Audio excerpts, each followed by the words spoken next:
तो भाइयों फिर से आ गया वो बॉडी बिल्डिंग के इंटरेस्टिंग अपडेट्स लेके। तो वीडियो को शुरू करने से पहले जल्दी से वीडियो को एक लाइक कर दीजिए, और अगर आप अपने भाई के चैनल पर नए हैं तो जल्दी से चैनल को सब्सक्राइब कर दीजिए ऐसे रेगुलर फिटनेस और बॉडी बिल्डिंग अपडेट्स के लिए। अब भाई जैसा कि आप सबको थंबनेल से पता चल ही गया होगा कि आज का वीडियो कोई फिजिक अपडेट या body building news regarding video नहीं रहने वाली, बल्कि आज हम लोग कंपेयर करेंगे प्रेजेंट के दो बेस्ट ओपन बॉडी बिल्डर्स के ओलंपिया स्टेज वाले फिजिक को। एंड आई थिंक मुझे नाम बताने की तो ज़रूरत नहीं है और ना ही इनके रिगार्डिंग कोई इंट्रोडक्शन भी देने की ज़रूरत है। बट स्टिल अगर मेरे कुछ भाई अभी अगर नए नए बॉडी बिल्डिंग को देखना शुरू किया है तो उनके लिए हार्डी और डेरेक के रिगार्डिंग थोड़ा सा एक शॉर्ट में इन्फॉर्मेशन दे देता हूँ। तो हार्डी शुपेन बेसिकली भाई एक ईरानियन बॉडी बिल्डर है जो कि पहले 212 में कम्पीट किया करते थे, बट उसके बाद उन्होंने ओपन डिवीजन में स्विच किया एंड लास्ट ईयर यानी 2022 में वो बिग रैमी को हरा के नए मिस्टर ओलंपिया बने थे। वहीं बात करें अगर डेरेक लंसफर्ड के ऊपर तो ये एक यूएसए के बॉडी बिल्डर ही है, हालांकि ये भी सेम 212 के ही पहले बॉडी बिल्डर थे एंड 2021 में वो उस डिवीजन के मिस्टर ओलंपिया भी बने थे। एंड 2022 में जब वो ओलंपिया के लिए प्रेप कर रहे थे तब अचानक आधे साल प्रेप करने के बाद एंड मोमेंट में उन्होंने डिसाइड किया कि अब वो ओपन डिवीजन के लिए कम्पीट करेंगे, और उन्होंने वो किया भी। और ओपन डिवीजन में अपना डेब्यू करते ही उन्होंने ओलंपिया लाइनअप में सीधा सेकंड प्लेस हासिल कर लिया। और उसके बाद आता है 2023 का साल, मतलब ये ईयर। और इस ईयर जैसा कि आप सब जानते हो कि उन्होंने raining mister Olympia Hardy Chopin को हरा के 2023 का ओलंपिया टाइटल अपने नाम कर लिया। वैसे भाई इस रिगार्डिंग एक छोटी सी बात यह भी है कि माना हार्डी और डेरेक अपने पोटेंशियल की वजह से मिस्टर ओलंपिया बने, बट उसमें जजेस के क्राइटेरियाज का भी कहीं ना कहीं उतना ही हाथ है, क्योंकि 2022 में जब हार्डी न्यू ओलंपिया बने तो तब तक मतलब उसके पहले वाले ईयर तक यानी 2021 तक जजेस को चाहिए था एक मास मॉन्स्टर फिजिक, मतलब जजेस साइज को ज़्यादा प्रायोरिटी देते थे एंड इसीलिए उन्होंने बिग रैमी को 2 टाइम्स मिस्टर ओलंपिया बनाया था। इवन 2022 में भी रैमी लगभग सेम फिजिक के साथ ही आए थे, बट उस टाइम तक जजेस का क्राइटेरिया चेंज हो गया था, जिसकी वजह से अब उनको चाहिए था एक कंडीशनड और हार्ड फिजिक। और हार्डी उस साल यानी 2022 में उस क्राइटेरिया में बेस्ट थे, तो जजेस ने उनको ओलंपिया बनाया।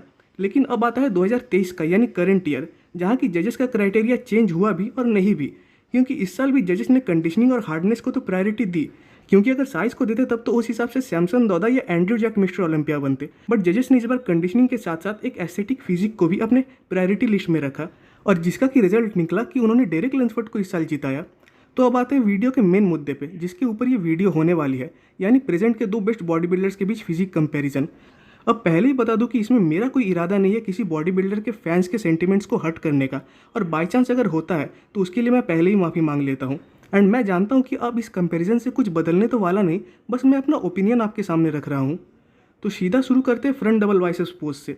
अब इस पोज में दोनों ही बहुत बढ़िया दिख रहे थे और दोनों ही इस पोज में कहीं ना कहीं एक दूसरे को पीछे छोड़ रहे थे, बट इस पोज में मुझे डेरेक की फिजिक्स ज़्यादा बेटर लगी, और जिसका कि रीज़न है वही डेरेक के जो प्रोपोर्शंस है वो मुझे हार्डी से बेटर लगे।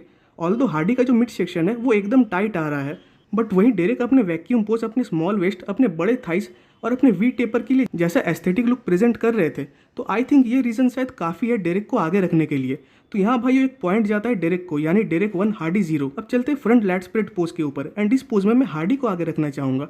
अब माना कि डेरेक ने इस पोज में लास्ट ईयर के मुकाबले काफ़ी ज़्यादा इंप्रूवमेंट्स किए हैं एंड इवन उनके लैट्स की तारीफ भी अलग से करने की तो कोई ज़रूरत नहीं है, बट इस पोज में इसीलिए मैं हार्डी को आगे रखना चाहूँगा कि हार्डी का जो मसल डेंसिटी आ रहा है उनके चेस्ट में वो उनके लुक को और ज़्यादा एनहांस्ड कर रहा है, और कहीं ना कहीं वो चीज़ हार्डी के इस लुक को कंप्लीट भी कर रहा है। वहीं इस पोज में डेरेक की मसल डेंसिटी खासकर चेस्ट वाले एरिया में उतनी भी नहीं थी। इवन इस पोज में हार्डी का जो मिड सेक्शन है वो काफ़ी ज़्यादा डिफाइंड आ रहा है, साथ ही साथ हार्डी का एक्स फ्रेम भी काफ़ी बढ़िया निकल के आ रहा है। तो इसीलिए इस पोज में मैं हार्डी को जिताना चाहूँगा। तो अब स्कोर है डेरेक 1 और हार्डी 1। अब भाई अपडेट को और आगे ले जाने से पहले आप सबसे मेरा एक रिक्वेस्ट है कि अगर आप सबको मेरा ये रेगुलर कंटेंट अच्छा लगता है तो आपके भाई को सपोर्ट करने के लिए प्लीज़ इस चैनल को एक सब्सक्राइब कर दीजिएगा। अगली पोज है भाई वो साइड पोज यानी साइड चेस्ट पोज, और इस पोज में मैं कहीं ना कहीं हार्डी और डेरेक दोनों को ही आगे रखना यानी जिताना चाहूँगा। और वैसे ये एक बहुत ही बड़ा डिबेटेबल पोज है, क्योंकि इस पोज में मेरे ओपिनियन शायद बाकियों से मैच ना भी हो। इवन जो लोअर एरिया है उसमें दोनों की फिजिक कंपैरेटिवली काफ़ी बढ़िया आ रही है। अब माना कि डेरेक के मसल्स बड़े होने के कारण जो सेपरेशन आता है अपर फिजिक में वो भी बड़े आ रहे हैं, स्टिल हार्डी का जो आउटर लुक है वो डेरेक से बेटर आ रहा है। वहीं इस पोज में अगर फर्दर बात करें तो जहाँ की हार्डी की फिजिक ज़्यादा डिफाइंड आ रही है इस पोज में, मतलब मसल सेपरेशन ज़्यादा बढ़िया आ रही है, वहीं डेरेक की फिजिक एकदम राउंडर आ रही है, और इवन उनका चेस्ट भी काफ़ी बढ़िया आ रहा है। तो पर्सनली मैं इस पोज को ड्रॉ रखना चाहूँगा। तो इसका मतलब अभी डेरेक 1 हार्डी 1। अब बढ़ते हैं भाई वो बैक डबल बाइसेप्स पोज पे। तो डेफिनेटली ये पोस्ट डेरेक से तो कोई नहीं छीन सकता या छीनने वाला, क्योंकि पहली बात तो ओलंपिया से पहले ही सबको पता था कि डेरेक का बैक इस साल का बेस्ट बैक होने वाला है ओलंपिया लाइनअप में, और जो कि हुआ भी। इवन सिर्फ बैक में ही नहीं बल्कि डेरेक पूरे साइज, शेप और डेंसिटी के मामले में भी हार्डी पे भारी पड़ रहे थे। तो इसीलिए पोज में मैं आगे रखना चाहूँगा डेरेक लंसफर्ड को। तो अब डेरेक 2 और हार्डी 1। अब बात करें नेक्स्ट पोज यानी बैक लैट स्प्रेड पोज के ऊपर, तो पिछले पोज में डेरेक जितने डोमिनेटिंग लग रहे थे, इस पोज में मुझे हार्डी उतने ही डोमिनेटिंग लग रहे हैं।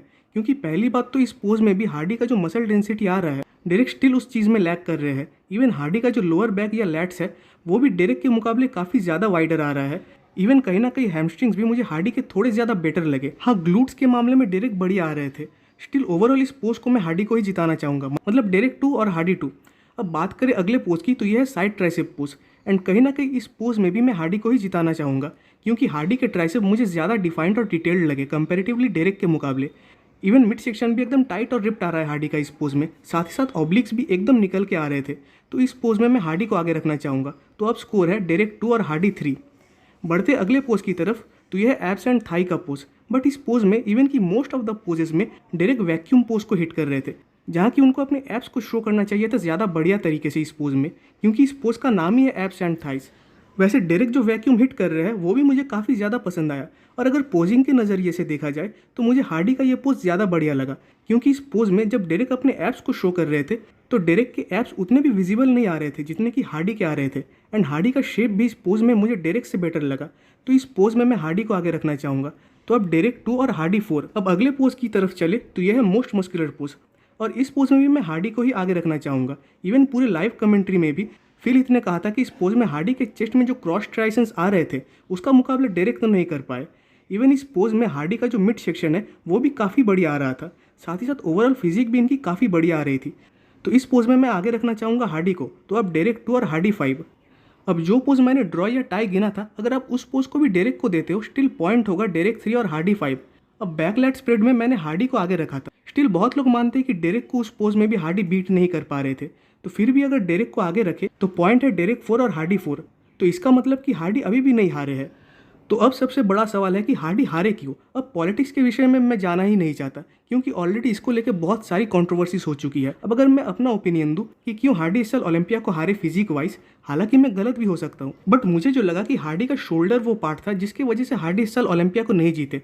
क्योंकि भाई ये चीज़ मैंने अपने प्रीवियस वीडियो में, जब मैं ओलंपिया से पहले हार्डी के फिजिक अपडेट को कवर कर रहा था, तब भी कहा था कि उनके शोल्डर्स में कुछ दिक्कत तो थी जो कि हमें विजिबल ना लगे बट जजेस को लगेगी। एंड वो चीज़ सिर्फ इस साल ही नहीं बल्कि पिछले साल भी थी। तो इसलिए अगर उसी हार्डी को पेनलाइज करे तो front lat spread, side chest और मोस्ट मस्कुलर, ये 3 पोजेस भी डेरेक जीतेंगे। हाँ, तब सेंस बनता है कि डेरेक ओलंपिया जीते, बट तब लास्ट ईयर डेरेक क्यों हार गए। तो इस टॉपिक में फिर से पॉलिटिक्स आता है कि ओलंपिया ऑर्गेनाइजेशन किसी बॉडी बिल्डर को अपने ओलंपिया डेब्यू करते ही ओलंपिया तो नहीं जिताने वाली, और ना ही ये हिस्ट्री में कभी हुआ है, बस लैरी स्कॉट को छोड़कर। तो भाई स्टिल मेरा अभी भी मानना है कि डेरेक पोटेंशियल है ओलंपिया जीतने के लिए, और उनके पास वो फिजिक भी है। एंड मुझे किसी बॉडी बिल्डर से कोई नेगेटिविटी नहीं है। इवन पर्सनली मैं इन दोनों का बहुत बड़ा फ़ैन हूँ, और मैंने बस अपने थॉट्स को आपके सामने रखा। तो दोनों बॉडी बिल्डर्स को मैं सेम रिस्पेक्ट करता हूँ। बाकी आप आपके थॉट्स कमेंट्स में ज़रूर बताइएगा। तो भाई आज की वीडियो पे खत्म होती है। कमेंट्स में ज़रूर बताइएगा कि आपको वीडियो कैसा लगा। वीडियो अच्छी लगी तो वीडियो को एक लाइक कर दीजिए, और नेक्स्ट वीडियोस के अपडेट सबसे पहले पाने के लिए चैनल को सब्सक्राइब कर दे और बेल आइकन को प्रेस कर दे।